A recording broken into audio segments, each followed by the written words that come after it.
So you've got your coffee machine at home and you think it's faulty. You've been playing with the grind, you're going coarser, finer, and you just can't get the extractions to come out. It's all messy. Yeah, sometimes it's good, other times it's bad. Okay, yeah, it sounds like a bit of a common issue that we do hear a lot. They just don't know how to make coffee. Yeah, it's okay, it's a problem I think I can help you with. Oh, another one. I can't believe I just got out of another funny moment that just keeps happening to us. The amount of times that people actually buy equipment and actually don't know how to use it. They really can't grasp how to make the basic essentials of coffee, and they genuinely think there's a problem with the coffee machine or the grinder. Well, the reality is there's usually nothing wrong with that coffee machine or grinder. It is you. It's the person who doesn't know how to make coffee. But that's okay, I'm here to help you. I'm going to cover the most common things that I have to deal with each day when someone does buy a brand new, beautiful Italian-made machine and they want to try and fix the broken, faulty machine that they've just been tearing their hair out. Because there's some simple things that if you're going to make coffee at home that you need to understand so you can actually have a great result that would be akin to or very similar to what you can pay for in a cafe. So there are 4 key areas that I'm going to cover today that will help you understand how to progress from your machine out of the box to having a great coffee. And look, please take this with no arrogance. I really want you to be understanding of that. You've got to learn, you've got to understand the different areas that you need to control or change when you're making great coffee. So the first area they're going to be looking at is the setup of your equipment. The second is going to be knowing what a recipe is and how to actually adjust that for coffee. The third is understanding your produce, the beans, understanding how well they work. And number 4, some of the skills you need and the myth busting around making coffee at home. Alright, so the first one is setting up your home machine. A lot of people think that you can just take a coffee machine out of the box, plonk it on the bench, plug it in, put a bit of water in, get your grinder, put the hopper on, throw some beans in, hit a button, put the coffee in the group handle, lock it in, and if you hit go, you should have a fantastic coffee. Well, the reality is it is so far from that. What actually happens when you buy a machine here at Artisti Coffee, if you're in our shop and display room here, I won't let you take it home. We will always do about an hour and a half session with you, dialing in the grinder, getting the machine ready, and actually showing you how to make coffee. Because it's always that Friday afternoon where someone says, I really want the machine and I want to have it for the weekend. And we've been reluctant to let them have it, but they say, no, I need it, it's my friend's birthday. We give it to them, they get through the weekend and they're ringing us on Monday saying, it was terrible. The coffee wasn't great, they didn't impress their friends, and it was a really poor outcome. Because machines do need to be set up. And a lot of machines have a whole range of different features that you could use, but as a beginner, they are just things you shouldn't play with. It actually makes coffee and understanding how to make coffee really, really hard. So when you're looking at your grinder, we talk about setting up from a 0 point. Now we've got some specific videos on that one as well. But what you've got to do is you've got to make sure you don't clamp a bean in between your burrs as you're setting it up for the first time. If you get a bean stuck in between the 2 burrs, essentially you can't go finer and you'll be grinding at a super coarse setting, and that's going to be a really, really poor outcome when you're trying to extract coffee. It's the same as when you're actually trying to clean out your grinder as well. So check out that video and that's going to help you understand some of the issues you could cause. From a brand new grinder out of the box, if you do this, you can burn out your motor and it will not be covered under warranty. Start the grinder, go as fine as you possibly can, and once those burrs start to touch each other, a little bit of a chirping sound might happen. You will then go back a quarter to half a turn, and then you'll be pretty close to start dialing in for your first espresso. And at that distance in the burr set, whether that be conical or flat burr, a bean shouldn't get jammed in there, causing the issue. It'll probably be a little bit coarse, and then you'll have to make your way a little bit finer to dial in your perfect recipe. When you get your brand new coffee machine, you're gonna have to obviously, put the water in, get it heated up. But you really need to make sure you have a hot, ready group handle. A cold handle is going to give you a really poor outcome. You've probably been in a cafe and seen that handle sitting on the drip tray. It's like the biggest sin or issue you can have. So make sure your handle's hot and ready. Have the machine set to all the standard parameters. Don't start playing with flow control, pre-infusions, variable temperatures, or all these other different things that can happen in how you actually saturate your puck of coffee. You just want to have it at full 9 bars, a set temperature of water at about 94 degrees, and then start to extract coffee. Start to analyze some of the results, and then go back and make changes. Too many people play with all the settings, and they think that the settings are going to make the coffee better. And same with their grinder. They think going coarser, finer is going to make all these great outcomes, but it's not. The reality is the difference between the grind that you have in your group handle that comes from your grinder and the outcome after you press that button on your coffee machine needs to be measured, and you have to have an understanding of what changes you're going to make it better. Too many people don't understand how much coffee goes in a basket, and because their mate said something about go finer or go coarser, they start to play. And you can get really lost in this. If you've got a grinder that has a time-based setting, which allows it to be 4, 5, or 6 seconds when you press a button to give you the right amount of dose, you have to understand that you have to dial that in to the grind setting so that when you hit the button, you actually get the right amount of grind in your portafilter to fill it all the way up properly. If you're not going to do that or spend the time in it, you're always going to have a poor outcome. And when you do actually get an extraction that comes out reasonably okay, people start to play with their grinder to get it better. But every time you make a change on your grinder, there is grind on the outer side of the burrs in the chute that will then be falling into your portafilter. You have to purge that out. You're going to have half old grind and half new grind in the next handle that you're going to make, and then you'll go and extract that coffee and form an impression about what you should do. But the reality is you're half old grind, half new grind. You make another change and you're continually never going to have one full dose of accurate grind that you're going to be assessing. Number 2, understanding what a recipe is for coffee. Now I'm going to help you out. On the screen here, I'm going to pop up our basic recipe guide. And if you have a look, there are 3 main sizes or shapes of coffee baskets. One has a large cone on it, one has a straight wall, then a little bit of a cone, and then another basket that is a straight wall all the way down. They're 3 sort of standard baskets that are across the industry. They're usually going to be about 9 grams, 14 to 18 grams, or 21 or 22 grams in the big baskets. The recipe guide here allows you to understand what a normal or a ristretto is in terms of how much coffee you should be putting in that basket and how much you should be extracting in yield once you've pressed that button. We need to weigh how much grind is in that basket. We need to weigh the liquid that ends up in the cup, and we need to time how long that takes to actually achieve the end result of the yield that we want in the cup. That is the recipe that forms the standard that you need to make time and time again on your coffee machine.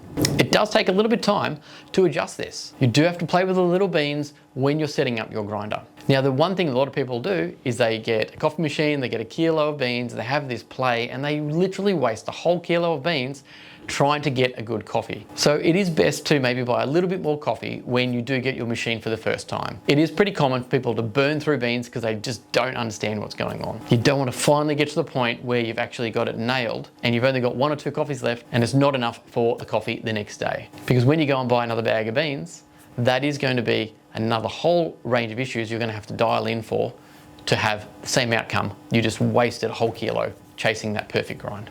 So a couple of tools you do need would be a dosing pot and a set of scales to make sure that you can standardize the grind that goes into your portafilter handle. Using that chart, we can guesstimate how much coffee should fill that basket. So our standard recipe is normally 22.5 grams in the really big basket. A 1-to-1 ratio, which is called a ristretto, means we're going to pass 1 part of water to 1 part of coffee into our cup, which will be our yield. If we've got 22.5 grams of coffee in the top, we need 22.5 grams in our cup. That is our 1-to-1 or ristretto, which we can also call a single shot, because we don't typically split our baskets out the 2 spouts into 2 different cups. You can if you like, it's just going to be a weaker cup and not what your local cafe is going to be doing. If you're looking for a double shot, perhaps, if we use that as a pretty general term, we call it a normal, which is a 2-to-1 ratio. 2 parts of water to 1 part coffee. We're going to run more water through the same amount of coffee. And then we're going to get the yield of 45 grams. We're looking to get that in about 30 seconds. Now the key here is we're not going to be changing more or less coffee or changing the grind to make coffee stronger or weaker, or we're not going to tamp harder on that coffee puck. All of that needs to be standardized. The only one thing that you want to change is the size of your grind, which in turn will actually increase or decrease the time of your extraction. If you're finding the coffee is coming out really, really quick, let's say under 20 seconds, you need to go finer to increase the time that the water will flow through the finer grinds. If it's going through really long, say 35 seconds or more, You need to increase the grind size so the water can flow quicker through that grind bed and end up at a lower time to get your yield. Now I know we're partway through and you're thinking, gee, that's a lot to take in. Well, we've helped everybody out when they buy a coffee machine from Artisti Coffee. There's a couple of manuals here. You might have seen them. We've talked about them before. But this is our home barista manual for more basic machines, and you get that free with every machine that you buy from Artisti. If you've got a more higher end machine, we did do this guide for the La Marzocco range. So the Pico grinder, the Micra, or the Mini, or any other high-end machine. This one dives a little bit deeper into a lot more of the topics. So these are available on our web store. Jump onto them, grab them. They can be a downloadable PDF, so we can ship those all over the world. But they are going to help you step by step, take you through all of these different things I'm talking about now, and it's going to get you started a lot quicker. The manual that comes with the coffee machine thinks about the coffee machine itself, how to turn it on, how to maybe make the buttons work or the settings. It never factors in the grinder, the coffee, or the types of coffee that you're trying to make, so you can really get lost. A lot of people say, yeah, I got the manual, and the manual was the one that came with the coffee machine. They didn't download the one that we gave them free. So once people open this up and read through it, you get way ahead really quickly and it solves most of the problems. A new scoop. No, it's not new scoops. Some coffee machines give you a scoop. It's the biggest trap you can fall into. No scoop's the same. When you change grind particle size, you're gonna have a varying amount of coffee in here by gram weight, especially if you're trying to use the same amount. So get rid of the scoop. Buy a set of scales and you won't fall into that trap of 1 scoop, 2 scoop, or whatever it might be. It's just not gonna help you make a great cup of coffee. Number 3, it's understanding your produce. Your produce is a coffee bean. And a coffee bean is a fresh product, okay? It comes from a tree. It's just the same as a banana or other fruits that you need to understand the age and the cycle that it goes through and when it will actually start to deteriorate. So understanding your produce is such a big part that in our manual, we actually put the age cycle of beans and the expansion and how beans work before even the general explanation of what a coffee machine is and the parts and the identification charts, because it's actually so important. And a lot of people don't realize that coffee does age, it expands differently, tastes differently, and at some point it will actually lose a lot of its characteristics. So this little chart here, we'll chuck it up on the screen for you so you do have a bit of a guide as well. But basically between the first 6 days, coffee from a roast date has a lot of gas in it, a lot of CO2, and it actually expands a lot in your coffee basket when you put water on top of it. Now that can cause lots of issues in terms of choking your shot, slowing your extraction down, and then people think, oh, I've got to change my grind, or I need to, lower my dose.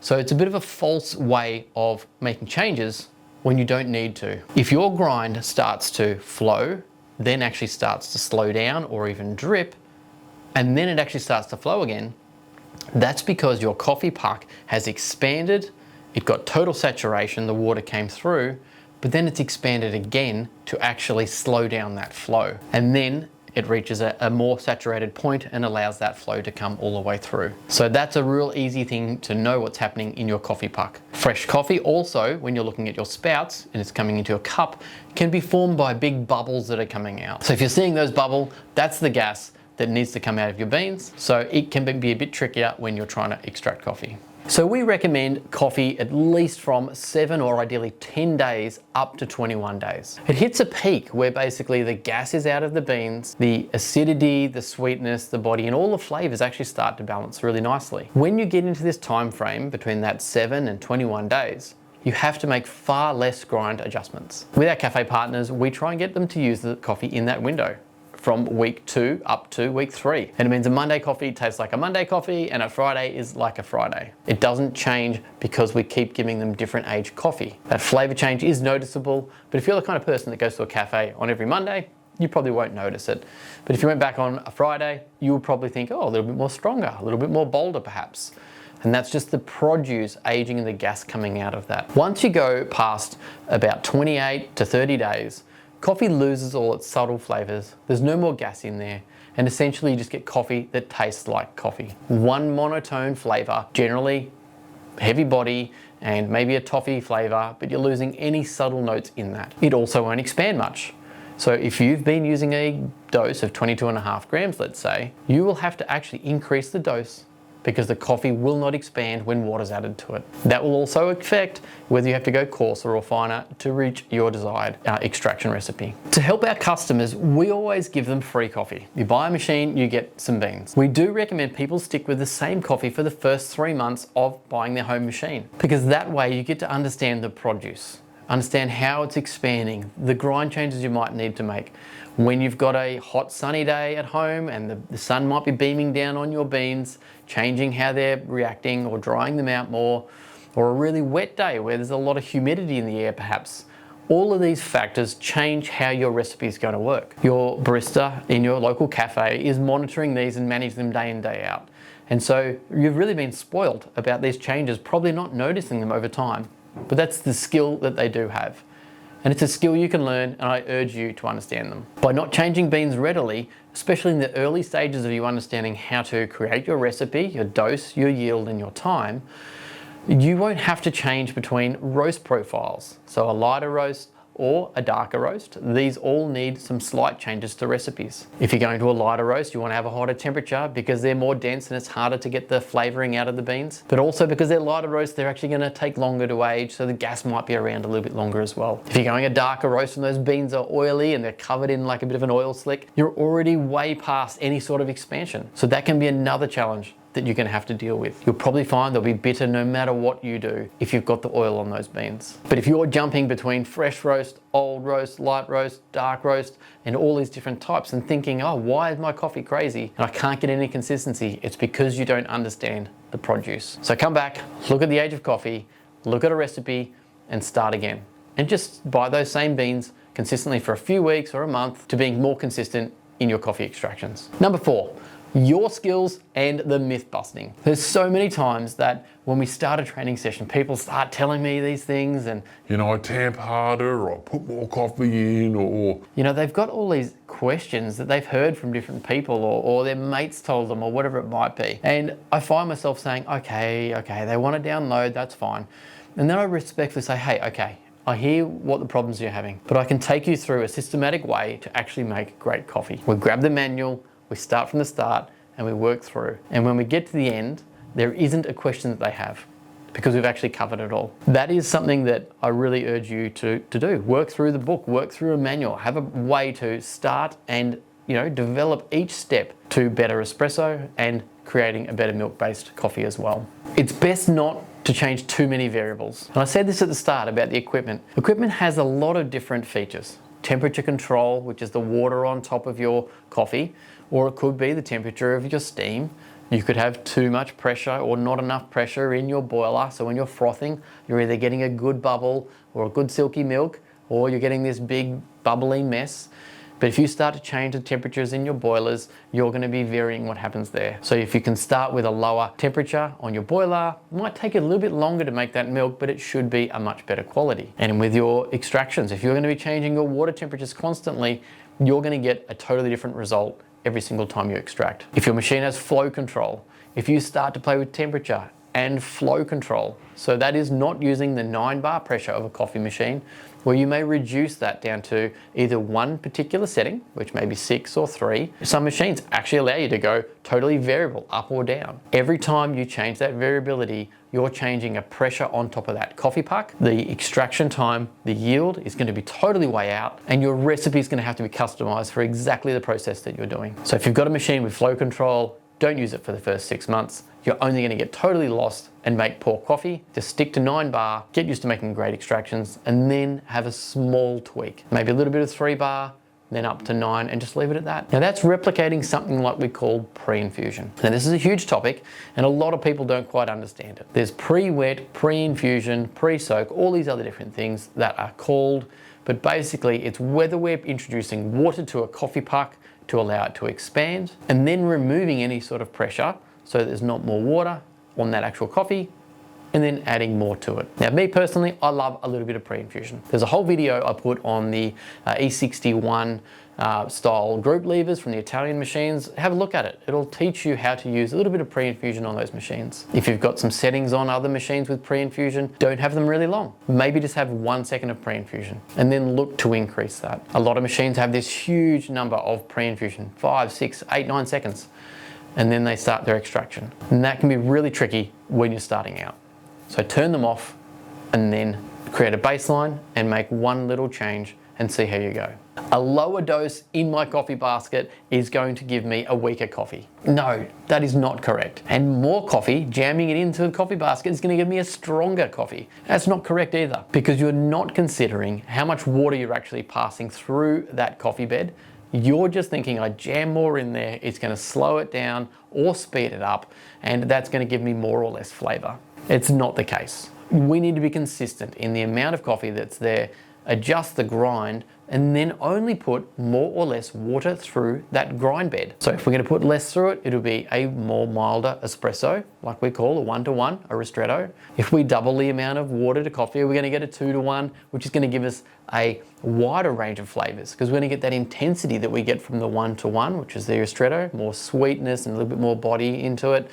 It has more water flavor starts to come out. We start to get the tail end or lower things that are extracting out of that coffee. You can actually go further to a 3-to-1, which is a lungo, and that takes it really into what we call a bit more bitterness. But if you combine all those together, you get a very different flavor as well. The lungo is not something we use here in Australia, but I know it does happen in America and some other overseas countries. So, good to mention it, but it's not really what we do serve here in Australian cafes. Touching back a little bit to understanding your produce.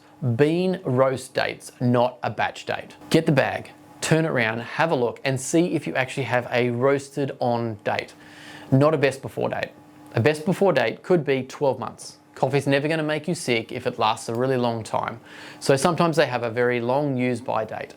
But finding that roast date and understanding when it was roasted and how it's going to expand when water is added to it, as I was talking earlier, is going to change your coffee game. Once you've worked out how much coffee you use in either a week or a fortnight or a month, and get yourself on some sort of coffee subscription or a regular buying cycle so that you can always get coffee landing in that exact window of the coffee you enjoy, you're not going to have to worry about changing grind or your dose or any of these other factors that we're talking about, because you're actually buying the beans and getting them to match the age of the coffee.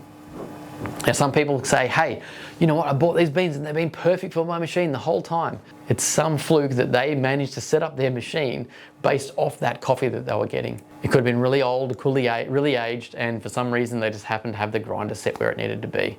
So good luck to you. But if you go changing beans, you won't truly understand how to make the changes for that particular coffee. The other one is my grinder won't grind fine enough. Now, it's funny how often this happens. Some people go and buy a brand new coffee grinder and a brand new coffee machine, and that grinder will not grind fine enough for the machine that they purchased. It's usually because they went and bought a cheap grinder, a very entry-level model, and then they maybe spent $2,000, $3,000 on an Italian home machine. It just won't match very well. The grinder is a variable in its particle size when it does grind. We're going to have things like fines, super fines, rocks, pebbles, and boulders. We're going to have a whole range of different actual grind particles that allow the coffee flow to be variable. And straight out of the box, some of these grinders do need to be adjusted. You need to pull them apart, either put a washer in or change how those burrs sit to actually make it work. They're fine for a comparable coffee machine. Now, I don't want to try and, peg in certain brands here or something, but if you've got a coffee machine from an appliance store and you've got the matching grinder to it, they may work really well together. But the minute that you try and upgrade to a better coffee machine, that grinder simply won't do the job. It's really common. People don't understand that you need to spend a good amount of money on a grinder to match the type of coffee machine that you have. The grinder does all the work. There's so many videos and times out there that people are saying buy a much better grinder. You'll have it for a lot longer time. It could even surpass 2 or 3 coffee machines as you grow in your progression there as well. If you buy yourself a really good grinder and spend at least 1/3 as a minimum of the cost of your coffee machine to the grinder.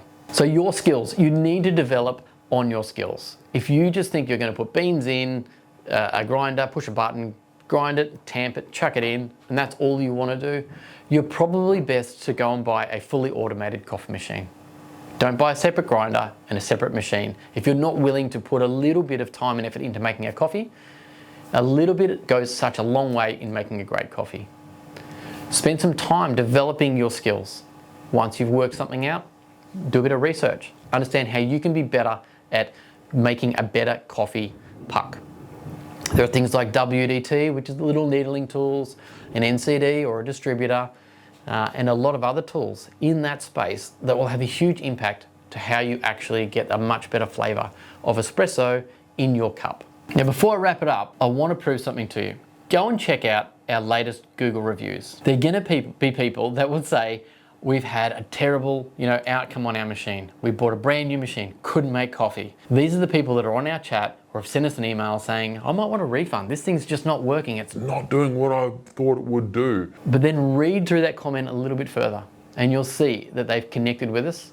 We've taken them through one of these home courses through a Zoom session, and now they're actually making fantastic coffee. And they're so appreciative of that understanding. So when you're trying to go buy a brand new machine, make sure you consider training. If you're buying from us locally or interstate, come and see us. We'll do a training session with you because we want you to have that great experience. If you buy a machine from somewhere else, download this manual. Understand it. Maybe download it before you buy a machine. It's probably going to point out a few of the things that you should look at when you're buying your next coffee machine. Well, I hope that helps you understand what you need to consider once you've got your new machine home. Thanks very much for your support too in buying coffee all over the world now. So you can buy from Canada and US using our artisticoffee.co site. So jump on there and buy some beans. You can actually buy coffee now to our New Zealand friends over the gap. Go to artisti.co.nz and we'll happily ship you some coffee there. Anyway, I hope this has helped you. So please, share it with a friend who's got a brand new machine. You might be able to solve all of their problems with this video. And if you haven't yet, please do like and subscribe. It really does help us grow with the channel. Thanks very much for watching. We'll catch you next time. Cheers.